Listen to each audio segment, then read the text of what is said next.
Welcome to रिवाल physics classes YouTube channel. अगर आपने मेरे चैनल को अभी तक सब्सक्राइब नहीं किया है तो आप सब्सक्राइब कर दें और इस वीडियो को लाइक करें और शेयर करें। आज का टॉपिक है इक्विपोटेंशियल सरफेसेस। देखिए इक्विपोटेंशियल सरफेसेस ये होता क्या है, ये एनसीईआरटी की बुक 2.6 का ये टॉपिक है, 2.6 चैप्टर 2 एंड उसमें टॉपिक है 2.6 का इक्विपोटेंशियल सरफेस। इक्विपोटेंशियल सरफेस का मतलब क्या होता है, नाम से ही पता चल रहा है। नाम से क्या पता चल रहा है, इक्यू मींस बराबर, equal, potential means potential energy. अगर किसी की पोटेंशियल एनर्जी इक्वल है और सेम चार्ज की बात की जाए, अगर 1 कूलम की बात की जाए, 1 कूलम के रिस्पेक्ट में अगर पोटेंशियल एनर्जी देखी जाए तो जो पोटेंशियल एनर्जी होगी that is same as potential, that's all. उसी लाइकवाइज इक्विपोटेंशियल सरफेस एक ऐसा सरफेस मींस एरिया, एक ऐसा एरिया जहां पर पोटेंशियल इक्वल हो, हर पॉइंट पर, उस सरफेस के हर पॉइंट पर पोटेंशियल किसी भी पॉइंट पर सरफेस पर इक्वल हो, then that surface is called equipotential surface. Example के लिए अगर आप पॉइंट चार्ज देते हैं, पॉइंट चार्ज मींस क्यू, अगर किसी लोकेशन पर पॉइंट चार्ज क्यू प्रेजेंट है, सपोज यहां प्रेजेंट है क्यू, तो यहां पर क्या होगा, बाय फार्मूला आपको पता है पोटेंशियल क्या होता है, V equal to 1/4 pi epsilon not q divided by r. ये क्लियर है आपको? क्या यहां पर ये गड़बड़ है? नहीं, सही है।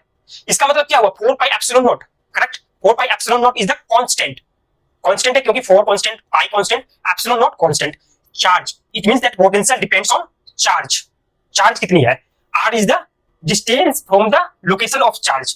चार्ज से, चार्ज जहां पर प्रेजेंट है that is the considered as origin. जैसे चार्ज यहां प्रेजेंट है, इसको ओरिजिन माने, और यहां से आर डिस्टेंस, किसी भी आर डिस्टेंस पर, it is not a vector, ये स्केलर क्वांटिटी है। जैसे energy is the scalar quantity, likewise potential is also scalar quantity, electric field is vector quantity, that's why force is also vector quantity. यहां पर क्या है, it is scalar. Scalar means इसका कोई direction नहीं है, ये हर किसी डायरेक्शन में इसकी वैल्यू सेम है at a particular distance r. किसी भी चार्ज की, चार्ज तो फिक्स्ड हो गया, किसी भी चार्ज की बात की जाए तो किसी पर्टिकुलर डिस्टेंस पर, सपोज आर पर ले रहे हैं, आर 5 सेंटीमीटर, कुछ भी कर सकते हैं, 5 सेंटीमीटर, सपोज यहां से यहां तक 5 सेंटीमीटर है, 5 सेंटीमीटर, तो इस पॉइंट पर, यहां इस पॉइंट पर जो पोटेंशियल होगी उसकी वैल्यू यहां से निकल जाएगी। चार्ज क्या वो रख देंगे, आर की वैल्यू 5 सेंटीमीटर रख देंगे। बात समझ में आ गई? लेकिन it is not a vector quantity, that's why इसकी जो वैल्यू होगी वो एक 5 सेंटीमीटर पर, चाहे इस साइड जाए चाहे किसी भी डायरेक्शन में जाए, इसकी वैल्यू जो होगी पोटेंशियल की वो सेम आएगी। तो इसका मतलब क्या हो जाएगा, ये एक तरह से स्फीयर बन जाएगा।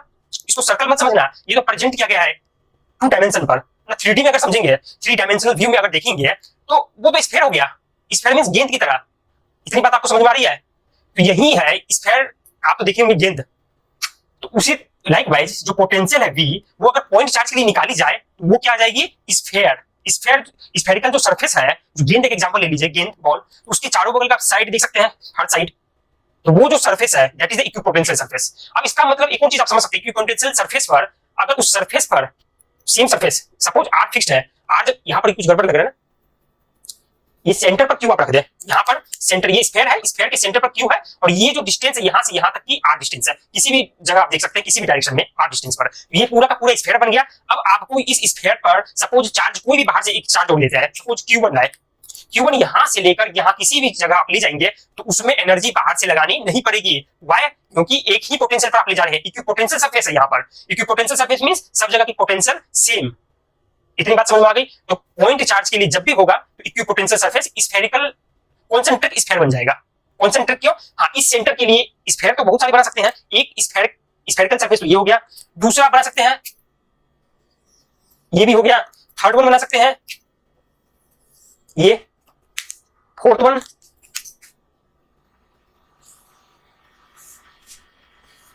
इतनी बात समझ में आ गई? समझे आप लोग? इक्विपोटेंशियल सरफेस मींस जहां ऐसा सरफेस जिसकी हर पॉइंट पर, इस पॉइंट पे, इस पॉइंट पे, इस पॉइंट पे, इस, अगर ये स्फेरिकल सरफेस, इसके लिए बात की जाए, इसकी रेडियस फिक्स है, इस सरफेस के लिए किसी भी पॉइंट पर, ये पॉइंट, ये पॉइंट, ये पॉइंट, ये पॉइंट, ये पॉइंट, ये पॉइंट, ये पॉइंट, किसी भी पॉइंट पर उसकी पोटेंशियल इक्वल है। दैट्स व्हाई कोई भी चार्ज को अगर यहां लाकर आप रख देंगे, सपोज यहां पर 6 कूलम, प्लस 6 कूलम रख दिए, प्लस 6 कूलम मींस प्रोटॉन, बहुत सारे प्रोटॉन लाकर यहां पर रख दिए, उसको यहां से उठाकर ए लोकेशन से बी लोकेशन पर ले जाने के लिए कितनी एनर्जी चाहिए होगी, कितना वर्क डन करेंगे? कुछ भी नहीं, क्योंकि पोटेंशियल डिफरेंस होगा तभी वर्क डन होगा। यहां पर पोटेंशियल डिफरेंस क्यों नहीं होगा? क्योंकि यहां की पोटेंशियल सेम। व्हाई? क्योंकि ये सरफेस ही है इक्विपोटेंशियल सरफेस, एक ऐसी सरफेस जिसके हर पॉइंट पर, इस सरफेस की बात की जाए तो इसकी हर पॉइंट पर इसकी पोटेंशियल में कोई चेंजेस नहीं आएंगे, जितने ए पर पोटेंशियल उतने बी पर पोटेंशियल। इतनी बात आपको समझ में आ गई? अब देखिए कॉन्सेप्ट क्या है। अब एक और बात आप समझ सकते हैं,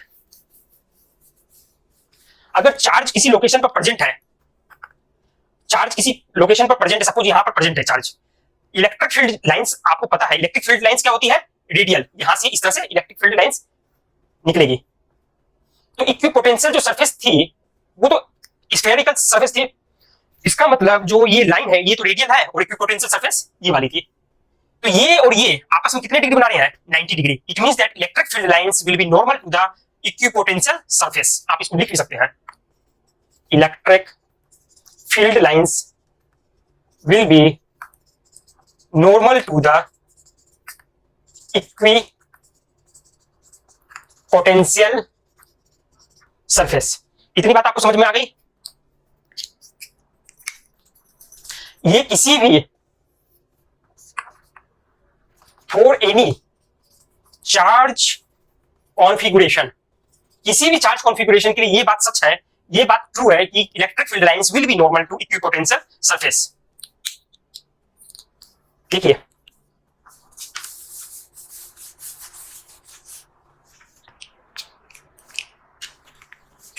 ये जो ब्लैक कलर से सर्कल है इट्स ए स्फेरिकल सरफेस। उसको जो आप फ्रंट व्यू लिए हैं तो ऐसा सर्कल दिख रहा है आपको, है ना। एग्जांपल के लिए आप ये एसी का रिमोट है, इसका जब फ्रंट व्यू आप लेंगे तो क्या हो जाएगा?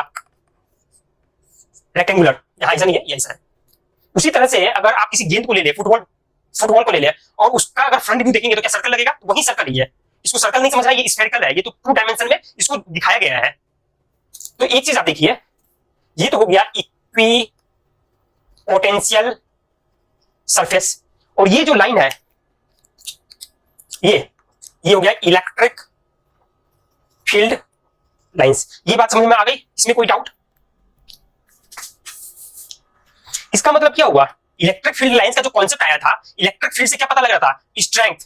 और इलेक्ट्रिक फील्ड लाइंस जो आया, जो हम रिप्रेजेंट करते हैं, इलेक्ट्रिक फील्ड को वेक्टर में जब रिप्रेजेंट कर रहे थे तो हर पॉइंट पर वेक्टर की जो लेंथ थी उससे रिप्रेजेंट कर रहे थे, लेकिन उसको विजुअल रिप्रेजेंटेशन के लिए हमने इलेक्ट्रिक फील्ड लाइंस में कन्वर्ट कर लिया था, है ना। जो आपको अगर कुछ भी डाउट हो इलेक्ट्रिक फील्ड और इलेक्ट्रिक फील्ड लाइंस में क्या डिफरेंस होता है, तो आप पीछे जो बताया गया उस लेक्चर को देखिए, तभी आपको समझ में आएगा। तो यहां पर 2 चीजें हो गई। अगर आपको विजुअल पिक्चर की बात की जाए तो विजुअल पिक्चर के लिए इलेक्ट्रिक फील्ड को इलेक्ट्रिक फील्ड लाइंस में रिप्रेजेंट किया गया था, जिससे हमें विजुअल पिक्चर मिला था। तो यहां पर क्या हुआ? विजुअल पिक्चर में इलेक्ट्रिक फील्ड लाइंस आ गए। दूसरा, इक्विपोटेंशियल सरफेस को भी आप रिप्रेजेंट कर सकते हैं, उसको शो कर सकते हैं। कौन सा सरफेस? इक्विपोटेंशियल सरफेस है। विजुअल पिक्चर में एक तरह से देखा जाए आपका इक्विपोटेंशियल सरफेस लिख दिया आप इसको सीधे, equipotential surface. It means that electric field lines को शो करना हो चाहे इक्विपोटेंशियल सरफेस को शो करना हो, दोनों ही केस में विजुअल रिप्रेजेंटेशन इज पॉसिबल। यहां देख सकते हैं आप। इतना कॉन्सेप्ट क्लियर हो गया आपका? जब ये इलेक्ट्रिक फील्ड लाइंस और equipotential surface are normal to each other, तो कोई भी सरफेस ले ले, कोई भी चार्ज ले ले, कैसा भी कॉन्फ़िगरेशन ले ले, आपको समझ में आ जाएगा। अगर आपको इलेक्ट्रिक फील्ड लाइंस की डायरेक्शन पता है तो आप उस पॉइंट पर उसके नॉर्मल निकालकर आप इलेक्ट्रिक फील्ड जो सरफेस है, इक्विपोटेंशियल सरफेस, उसको ड्रॉ कर सकते हैं। एग्जांपल के लिए अगर आपको पता है चार्ज क्यू, पॉइंट चार्ज यहां पर है, तो आपको ये भी पता है कि पॉइंट चार्ज क्यू है, तो इसके लिए इलेक्ट्रिक फील्ड लाइंस, ये इलेक्ट्रिक फील्ड लाइंस हो गई। ये एक तरह से चार्ज अगर क्यू, ये सपोज चार्ज है, ये इसके सारी डायरेक्शन में इधर बाहर भी निकल रहा है, पीछे भी बैक साइड भी है, और चारों साइड में मींस स्फेरिकल सिमेट्री में ये लाइंस मिल रही है पॉइंट चार्ज के लिए। अब इसके सपोज सबकी डिस्टेंस यहां पर, यहां चार्ज से किसी पॉइंट की डिस्टेंस r पर, सपोज सबकी डिस्टेंस ये एरो के टिप तक r आ रही है। r मींस 5 सेंटीमीटर, 6 सेंटीमीटर, कुछ भी आर्बिट्रेरी वैल्यू ले सकते हैं आप। कोई भी वैल्यू लेकर आप सरफेस ड्रॉ करेंगे, तो ये जो लाइंस है इसके नॉर्मल कोई सरफेस ड्रॉ करनी है, वो सरफेस ऑटोमेटिकली स्फेरिकल सरफेस मिल जाएगी। तो आप देख सकते हैं क्यों मिली, क्योंकि ये नॉर्मल है ना, 90 डिग्री। अब एक कंफ्यूजन आपके मन में आ सकता है, ये तो हो गया इक्विपोटेंशियल सरफेस, इक्विपोटेंशियल सरफेस, और ये हो गए electric field lines, electric field lines. देखिए जब आपको पिछले लेक्चर में बताया गया था इलेक्ट्रिक फील्ड लाइंस वो तो रेडियल होती है, उसमें कोई कंफ्यूजन नहीं है। अब एक डाउट आ सकता है कि इक्विपोटेंशियल सरफेस जो है वो इसकी नॉर्मल ही क्यों है, किसी और डायरेक्शन में क्यों नहीं है? अगर सपोज ये नॉर्मल नहीं होती, अगर नॉर्मल नहीं होती तो कैसे हो सकती थी आप बताएं? किसी दूसरे एंगल पर होती, 90 डिग्री छोड़कर होती, तो उस केस में क्या होता? उसका कुछ ना कुछ इलेक्ट्रिक फील्ड लाइंस अगर इस सरफेस के नॉर्मल नहीं होती तो वो कुछ ना कुछ एंगल पर आती, उसके 2 कंपोनेंट ले लेते हैं। एक कंपोनेंट इलेक्ट्रिक फील्ड लाइंस का इस सरफेस पर भी आ जाता। आप इसको ऐसे समझें, इसमें तो कुछ डाउट नहीं होना चाहिए। डाउट है आप लोगों को? इसमें कुछ भी डाउट नहीं होना चाहिए। क्यों नहीं होना चाहिए? अगर आप सपोज ये और ये इन दोनों के बीच में एंगल 90 डिग्री अभी है, अगर कोई भी सरफेस ले ले और यहां पर इस सरफेस के लिए अगर ये इक्विपोटेंशियल सरफेस है, तो मैंने ये बताया कि इलेक्ट्रिक फील्ड लाइंस इसके नॉर्मल होगी। सपोज आपको अच्छे से समझाने के लिए मैं ये बोल रहा हूं कि ये जो व्हाइट बोर्ड है, व्हाइट बोर्ड ये इक्विपोटेंशियल सरफेस अगर ये है, तो इलेक्ट्रिक फील्ड लाइंस जो होगी इसकी परपेंडिकुलर।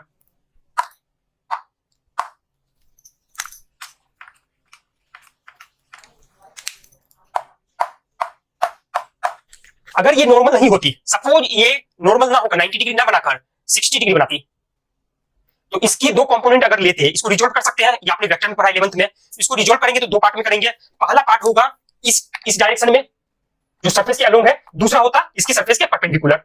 सरफेस के परपेंडिकुलर जो आती वो तो नॉर्मल हो जाती एक कंपोनेंट। अगर जो सरफेस के अलोंग होती, तो उस कंडीशन में ये जो सरफेस है वो खुद इक्विपोटेंशियल सरफेस नहीं होता। क्यों? अगर यहां पर इलेक्ट्रिक फील्ड लाइन सपोज इसी पर एक कंपोनेंट ये आ गई, इसकी इलेक्ट्रिक फील्ड लाइंस का मतलब क्या हुआ? वहां इलेक्ट्रिक फील्ड लाइंस होती है उस डायरेक्शन में जहां पोटेंशियल डिक्रीज करती है। इसका मतलब यहां पर ए है, यहां बी है। अगर ए से बी में अगर चार्ज ले जाएंगे, ए से बी की डायरेक्शन में अगर चार्ज ले जाएंगे, तो लोकेशन ए पर जो पोटेंशियल है, बी पर पोटेंशियल कम मिलेगी ए के कंपैरिजन में। इसका मतलब यहां पोटेंशियल डिफरेंस आ गया ए और बी पर। तो ये खुद इक्विपोटेंशियल सरफेस नहीं हो जाएगा, फिर नहीं होगा। जबकि हम कह रहे हैं इसको मानना है इक्विपोटेंशियल सरफेस। इसका मतलब हमेशा इक्विपोटेंशियल सरफेस और electric field lines both are normal to each other. बात समझे आप? अगर नॉर्मल नहीं होती इलेक्ट्रिक फील्ड लाइंस इस सरफेस की, क्योंकि ये सरफेस अगर इक्विपोटेंशियल मान रहे हैं, इसकी नॉर्मल अगर इलेक्ट्रिक फील्ड लाइंस ऐसी नहीं होती, तो किसी न किसी एंगल पर होती। एंगल पर होती इसको दो पार्ट में रिजोल्व करते हैं। जो पार्ट इसके अलोंग आता, सरफेस के अलोंग, तो अगर सरफेस के अलोंग को इलेक्ट्रिक फील्ड लाइंस आ रही है, इसका मतलब ये सरफेस ही है, इक्विपोटेंशियल सरफेस नहीं रहा अब। क्यों? क्योंकि फील्ड लाइंस की डायरेक्शन में पोटेंशियल चेंजेस होती है। तो that's why always electric field lines and equipotential surface are normal to each other. कुछ रिप्रेजेंटेशन से देखेंगे। अगर डाइपोल होता, डाइपोल मतलब positive charge and negative charges, उसके लिए अगर इक्विपोटेंशियल सरफेस ड्रॉ करते हैं, तो सिंपल सी बात है वो इस तरह का होता।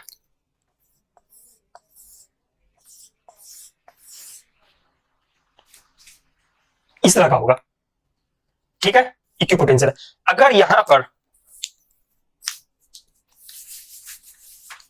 Two identical point charges, suppose positive charge means proton अगर हो, तब इलेक्ट्रिक फील्ड लाइंस कैसी होगी?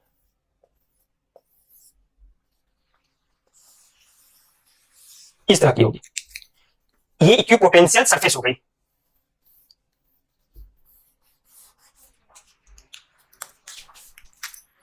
कोई कंफ्यूजन आप लोगों को? आप रिवाइज करें और मेरे जो चैनल है चूड़ीवाल फिजिक्स क्लासेस, उसको सब्सक्राइब करें और शेयर करें। Thank you.